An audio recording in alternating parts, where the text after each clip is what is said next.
Hello everyone, welcome back to the Rana academy. सो आज के लेक्चर के अंदर हम चैप्टर 5 का जो बी पार्ट है उसको हम स्टार्ट करेंगे। And the B part is formation of image by a lens. तो बिना कोई टाइम वेस्ट किए चलिए शुरू करते हैं।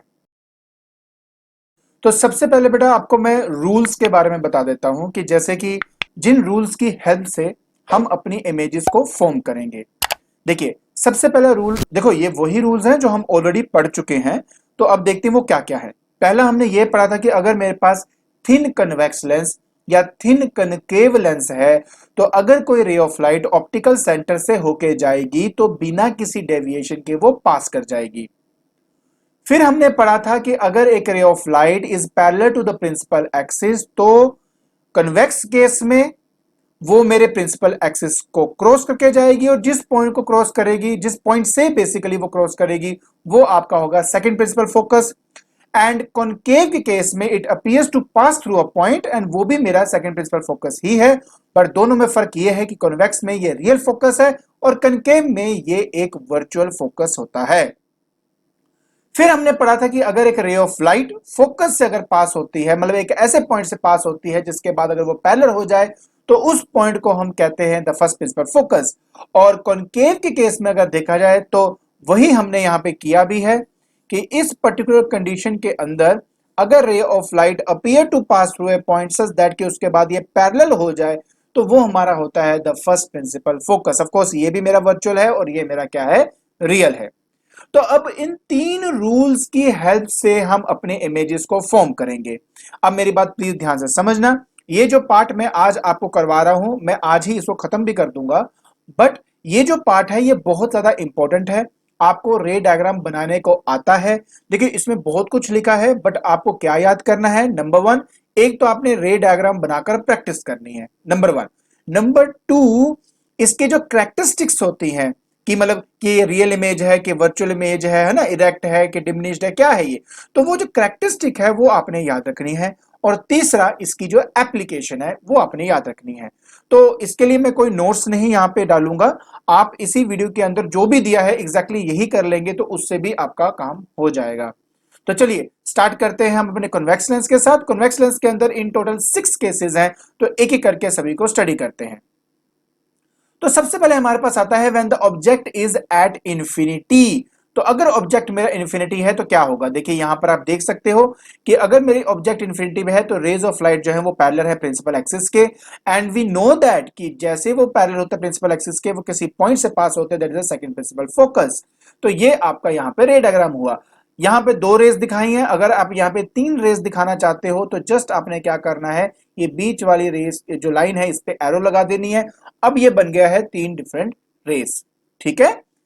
उसी तरह जरूरी नहीं होता कि वो पैरेलल और प्रिंसिपल एक्सिस के, वो ओब्लिक भी आ सकता है। तो तब हम अपने वो दो रूल जो हमने किए थे वो यूज करेंगे। पहला, अगर एक ray of light optical centre से जा रही है तो बिना किसी डेविएशन के पास होगा। और दूसरा, अगर वो मेरे फर्स्ट प्रिंसिपल फोकस से आया तो इट बिकम पैरेलल। अब ये जो पॉइंट आप यहां देख रहे हो, ये पॉइंट कहां पर है, ये आपका पॉइंट है फोकल प्लेन पे। अगर आपको याद हो, ये वो इमेजिनरी प्लेन था जो आपका परपेंडिकुलर होता है प्रिंसिपल एक्सिस के बट पास करता है मेरे सेकंड प्रिंसिपल फोकस पे। तो अगर आप ध्यान से देखें, अगर प्रिंसिपल एक्सिस के पैरेलल है तो वो पॉइंट बनेगा, अगर ये मान लीजिए इंक्लाइंड है तो थोड़ा सा उसका एक साइज आ जाएगा। लेकिन सबसे इंपॉर्टेंट बात ये है कि ये जो रेज हैं वो एक्चुअली मीट कर रही हैं, तो जो भी आपकी जो करेक्टरिस्टिक होगी उसमें आएगा रियल। अगर आपकी इमेज रियल है तो वो इन्वर्टेड होगा ही होगा, ये हमेशा याद रखना, ठीक है। End of course it is highly diminished. अब बात आती है कि ये कहां पे यूज होता है, मतलब इसकी एप्लीकेशन क्या है। तो ये रही इसकी एप्लीकेशन। सो देखिए, बर्निंग ग्लास के केस के अंदर आप इसको एज ए यूज कर सकते हो। मतलब क्या, आपने सिर्फ इतना करना है कि जो पेपर है ना वो मेरे उस लेंस के फोकल लेंथ के डिस्टेंस की दूरी पर रखा होना चाहिए। मतलब जो पेपर है वो उसके फोकस पे होना चाहिए। और जब सन की रेज उस पर फॉल करती हैं तो क्या होगा, ये सभी के सभी एक पर्टिकुलर पॉइंट पे मीट करेंगी और वहां पर एक बर्निंग इफेक्ट, मतलब जो पेपर है वो आपका जल जाता है। उसी तरह लॉन्ग डिस्टेंस पे ऊपर कोई भी ऑब्जेक्ट अगर आपका पड़ा है तो कैमरे में अगर उसकी इमेज लेनी हो तो वो इसी बेसिस पे लिया जाता है। क्लियर, आगे देखते हैं। तो सेकंड केस में हमने करना है when the object is beyond two f1। तो देखिए यहां पे क्या किया है, देखिए मेरे पास f1 है जो कि फर्स्ट प्रिंसिपल फोकस है, उसके बाद मेरे पास 2f1 है जो कि मेरा सेकंड प्रिंसिपल फोकस है। याद रखना कि ये जो F1 एंड टू F1 के बीच की जो दूरी है वो एग्जैक्टली सेम है और आपके ऑप्टिक सेंटर और F1 के बीच में। कई बच्चे ना मुझे एक्चुअली पूछते हैं कि सर इसको ड्रॉ कैसे करें, तो मैं आपको बता दूं कि स्टेप नंबर 1 हमेशा हमेशा आपका ये होता है कि आप एक ना पहले स्केल से एक डॉटर लाइन बना लो, लाइक दिस। बना लिया, फिर एक प्रिंसिपल एक्सिस बना दो, बना दिया। अब उसके बाद आपने क्या करना है, इस ऑप्टिक सेंटर से ना मान लो 3 सेंटीमीटर की दूरी पे एक पॉइंट बनाओ, 3 सेंटीमीटर पे, और उसी के आगे 3 सेंटीमीटर की दूरी पे एक और पॉइंट बनाओ। उस तरह 3 सेंटीमीटर यहां पर, 3 सेंटीमीटर यहां पर। क्लियर? और फिर उसके बाद जहां वो ऑब्जेक्ट कहता है वहां पे रख दो, फिर हमारे रूल्स को फॉलो करो एंड ऑटोमेटिकली आपका जो आंसर है वो ऑटोमेटिकली आपका बन जाएगा। क्लियर? हाँ, याद रखना कि इसको कॉन्वेक्स बना जरूर देना यहाँ पे, और बिल्कुल स्ट्रेट लाइंस होनी चाहिए, स्केल के साथ बनी होनी चाहिए, और जितनी भी लाइंस आप देख रहे हो उस पे एरो होनी चाहिए। ये बात हमेशा याद रखना। ओके, चलिए अब देखते हैं। तो सबसे पहले बेटा मेरे पास कोई भी ऑब्जेक्ट यहाँ पे पड़ा हुआ है, अगर आप ध्यान से देखें तो आपको पता लगेगा कि सबसे पहले एक रे ऑफ लाइट बिल्कुल पैरेलल जा रही है प्रिंसिपल एक्सिस के, फिर फोकस से होके जाती है, एंड अगर मैं ऑप्टिक सेंटर से पास करूं तो बिना किसी डेविएशन के होके जाएगी। एंड इवन अगर आप तीसरी भी करना चाहो ना तो अपने आप कर सकते हो। जैसे मान लो मैं फोकस से पास करता हूं, सपोज मैंने ये क्या किया, फोकस से पास किया, ये टच करेगा, टच करने के बाद ये क्या हो जाएगा, पैरेलल हो जाएगा प्रिंसिपल एक्सिस के, तो ये भी आप अपना तीसरा रे यहाँ चाहे तो बना सकते हो। ठीक है, अगर 3 रेज बनाने को आते हैं तो आप बना सकते हो। क्लियर हो गया? चलिए अब हम बात करते हैं बेटा इससे कैरेक्टरिस्टिक के बारे में। आप देख ही सकते हो बेटा कि जो इमेज है वो आपका F2 एंड 2F2 के बीच में बन रहा है आपका। ये ऑब्वियस है बेटा, इन्वर्टेड है तो रियल भी है, तो रियल इन्वर्टेड है और डिमिनिश्ड आपका हो जाएगा। जहां तक एप्लीकेशन की बात है तो फोटोग्राफी के अंदर हम इसका बेटा इस्तेमाल करते हैं। केस नंबर 3 की बात करें कि when the object is at 2F1, तो देखिए जब ऑब्जेक्ट 2F1 पे होता है वही सब आपने बनाना है। देखो दो बातें हमेशा याद रखो, पहली रे आपकी ऑप्टिक सेंटर से जाएगी बिना किसी डेविएशन के, दूसरा पैरेलल एंड F2 से होकर जाएगा, बस बाकी इमेज अपने आप बन जाएगी। सो देखिए पैरेलल गया, F2 से पास हुआ, ऑप्टिकल सेंटर से पास हुआ, दोनों को मीट किया तो यहां पे आपकी इमेज बन गई। कैरेक्टरिस्टिक क्या है, ये 2F1 पे है तो ये 2F2 पे बना, पहली बात तो रियल है, इन्वर्टेड है, सेम साइज का है। ठीक है, एंड जहां तक एप्लीकेशन की बात है तो किसी भी ऑब्जेक्ट को इन्वर्ट करने के लिए, ताकि साइज में कोई फर्क ना रहे लेकिन हम उसको इन्वर्ट कर सके, तब इस लेंस का हम इस्तेमाल करते हैं। खासतौर पे टेरेस्ट्रियल टेलीस्कोप के अंदर इसका इस्तेमाल किया जाता है। फिर हमारे पास आता है केस नंबर 4, जब आपका ऑब्जेक्ट लाई करता है F1 एंड 2F1 में। मैं आपको सिर्फ एक चीज दिखाना चाहता हूं जो आपने प्लीज यहाँ पे देखनी है। अगर मेरा जो ऑब्जेक्ट है वो 2F1 के बियॉन्ड है तो मेरा इमेज बन रहा था F2 एंड 2F2 के बीच में। अब मेरा जो ऑब्जेक्ट है इन दोनों के बीच में लाई कर रहा है, सो ऑटोमेटिकली ये जो मेरा इमेज है वो 2F2 के बियॉन्ड बनेगा। आपने एक बात यहां पे ध्यान से देखना है कि जैसे जैसे मेरा ऑब्जेक्ट कॉन्वेक्स लेंस की तरफ आएगा वैसे वैसे जो इमेज है वो ऑप्टिक सेंटर से दूर होता जाएगा। ठीक है, तो ये बात आपने ध्यान रखनी है। और दूसरी बात, उसका जो साइज है वो धीरे धीरे बढ़ता जाएगा एक पर्टिकुलर पॉइंट तक, उसके बाद हम वो एक वर्चुअल बन जाता है, वो स्पेशल केस है, वो मैं आपके साथ जरूर डिस्कस करूंगा। चलिए हम बात कर रहे थे बेटा फोर्थ की। So when object is between F1 and 2F1, तो देखिए इस पर्टिकुलर कंडीशन में आप देख सकते हो कि अगर इन दोनों के बीच में लाई कर रहा है तो वही आपने करना है, parallel, optical centre, and finally ये जो है आपकी इमेज बन रही है। A' B' बनाना मत भूलना प्लीज, ठीक है, ये एरो लगाना मत भूलना। हाँ, अब बात रहती कैरेक्टरिस्टिक की, तो रियल है और इन्वर्टेड है, मैग्नीफाइड है, क्योंकि मैग्नीफाइड होता जाएगा जैसे जैसे आप इसको इसके पास लेके आओगे। कहां पर यूज होता है, तो as a slide projector, cinema, इन सब के अंदर इसका यूज है। ठीक है, ये तो आप यहाँ पे पढ़ ही सकते हैं।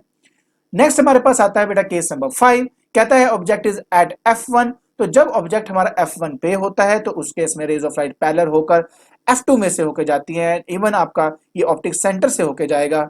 तो अगर कोई मुझसे पूछता है कि सर बताइए कि तीसरी रे कैसे बनानी है, तो सबसे पहले क्या करूंगा, इस वाले पॉइंट और इस पॉइंट के बीच में एक मार्क लगा लूंगा, जैसे मैंने ये लगाया, फिर एक स्केल रखूंगा ए और इस पॉइंट के बीच में, तो इन दोनों को मैं ज्वाइन कर दूंगा जैसे मैंने किया। उसके बाद इन दोनों के बीच में एक पैरेलल लाइन आपने ऐसे शो करनी है जैसे मैं यहाँ पे शो कर रहा हूं। याद रखना स्ट्रेट होनी चाहिए और तीनों आपस में पैरेलल दिखनी चाहिए। तो उस केस में आप अपना तीसरा जो रे है वो अपना आप बना सकते हो।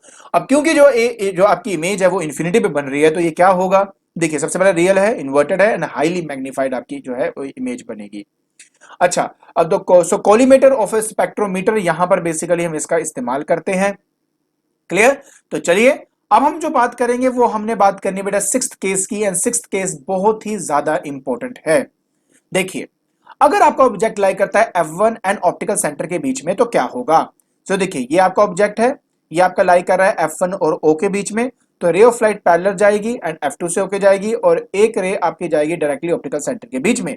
अगर आप यहां पे देखें तो ये दोनों कभी एक दूसरे को मीट नहीं करेंगे, so they appear to meet at the back, और यहां पर आपके पास आपकी एक वर्चुअल इमेज बनती है। देखिए प्लीज एक बात याद रखना, convex case and concave case, इन दोनों केसेस के अंदर वर्चुअल इमेज बनती है, बिल्कुल सही बात है। बट कॉन्वेक्स में सिर्फ एक ही ऐसा केस है जहां पे वर्चुअल इमेज बनती है, तब जब आपका ऑब्जेक्ट लाई करे फोकस एंड ऑप्टिकल सेंटर के बीच में, पहली बात। दूसरी सबसे इंपॉर्टेंट बात, और कॉन्केव में क्या होता है कि आप कहीं पे भी ऑब्जेक्ट रख दो वर्चुअल ही इमेज बनेगी। और दूसरी सबसे इंपॉर्टेंट बात यहां पे यह है बेटा कि कॉन्वेक्स के केस में जब भी वर्चुअल इमेज बनती है वो हमेशा मैग्नीफाइड होती है, बट कॉन्केव के केस में जब भी इमेज बनेगी वो आपकी डिमिनिश्ड बनेगी। तो ये बात प्लीज हमेशा याद रखना, ओके। सो अगर कोई आपसे कोई क्वेश्चन या न्यूमेरिकल अगर पेपर में पूछते हैं जिसमें आपसे कहा जा रहा है कि बताइए कौन सा लेंस है जिसमें वर्चुअल इमेज बन रही है बट इट इज डिमिनिश्ड, तो समझ जाना कि वो कॉन्केव की बात हो रही है, कॉन्वेक्स की बात नहीं हुई, क्योंकि कॉन्वेक्स के केस में हमेशा हमारा मैग्नीफाइड इमेज बनता है। क्लियर हो गया? चलिए आगे देखते हैं। इसके बाद बेटा कि ऑब्वियस है, वर्चुअल है, इरेक्ट है, मैग्नीफाइड है। एक बात याद रखना बेटा, जब भी हम कोई चीज वर्चुअली शो करते हैं तो डॉटेड लाइन से शो किया जाता है। अगर आप डॉटेड लाइन नहीं शो करोगे तो आपका ये जो रे डायग्राम है ये गलत हो जाएगा, एरो नहीं लगाओगे तो भी गलत हो जाएगा। क्लियर? अच्छा, कहाँ ये यूज होता है बेटा? एज ए मैग्नीफाइंग ग्लास है, वहां पर हमें जो है इसका यूज होता है। अगर किसी और कोई भी मतलब बहुत छोटी लिखी हुई चीज को मुझे मैग्नीफाइड करना है तब भी हम इसका इस्तेमाल करते हैं। क्लियर? और हाँ, यहां पर मैंने अगर तीसरी इमेज बनानी है तो कैसे बनाऊंगा वो भी आपको बता देता हूं। सबसे पहले देखिए ये वाला पॉइंट है, ये वाला पॉइंट है, इसके बीच में मार्क लगा दूंगा जैसे मैंने आपको पहले भी बताया। आपने बस क्या करना है, इन दोनों को ज्वाइन करना है, जैसे मैंने यहाँ पे ज्वाइन कर दिया। उसके बाद क्या करना है, ये वाला पॉइंट जो है और ये वाला पॉइंट है, इनके बीच में स्केल रख करना डॉटेड लाइन पहले आपने ड्रॉ करनी है। देखिए ऐसे डॉटेड लाइन ड्रॉ करनी है इन दोनों को ज्वाइन करने के लिए। उसके बाद एक सॉलिड लाइन खींच दो, मतलब ऐसे आगे ले जाओ, बस सॉलिड लाइन होनी चाहिए आपकी। एरो आपने ऐसे लगानी है। तो इस तरीके से आप अपनी तीसरी इमेज इसके अंदर ड्रॉ कर सकते हो। क्लियर हो गया? तो चलिए अब आगे बढ़ते हैं।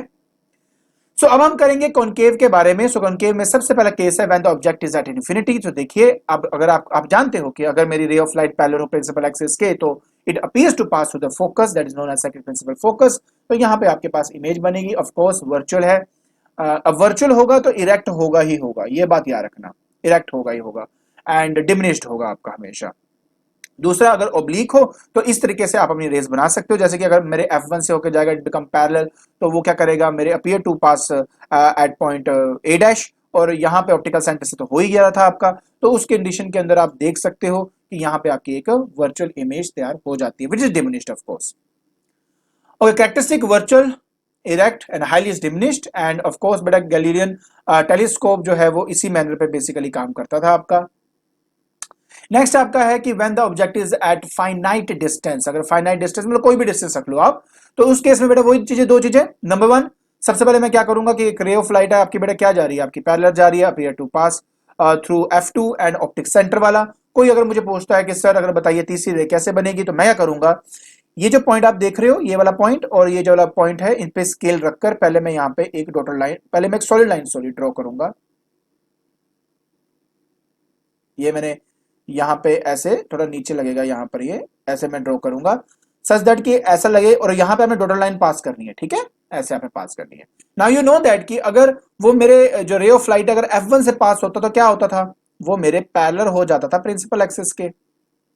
सो अब मैं इसको पीछे की तरफ ऐसे डॉटेड डॉटेड ज्वाइन करूंगा तो ये मेरी फाइनल तीसरी रे तैयार हो जाती है। देखिए हो क्या रहा है, जाना इसको ऐसे था, टकराया, ये इधर मुड़ गया, but appear to pass through this point. Clear? तो इस तरह से आप तीन रेज इसमें बना सकते हो। ऑब्वियस है, आप देख सकते हो बेटा जो इमेज है आपकी वर्चुअल है, इरेक्ट है, डिमिनिश्ड है, और शॉर्ट साइटेड पर्सन के लिए हम जो स्पेक्टेकल्स बनाते हैं उसमें इसका इस्तेमाल किया जाता है। आई होप ये जो सारे इमेजेस फॉर्मेशन है आपको समझ में आ गया होगा। ठीक है, तो आज के लेक्चर के अंदर हमने जो इमेज फॉर्मेशन है through convex lens and concave lens उनको हमने समझ लिया है। साथ ही साथ हमने उनके कैरेक्टरिस्टिक और एप्लीकेशन को भी समझा। प्लीज याद रखना कि आपको हर एक केसेस के यही तीन फैक्टर्स को आपको याद रखने हैं। अगर आपको मेरी वीडियो पसंद आ रही है तो please like it, share it and subscribe it. आज के लिए बस इतना ही। Thank you so much.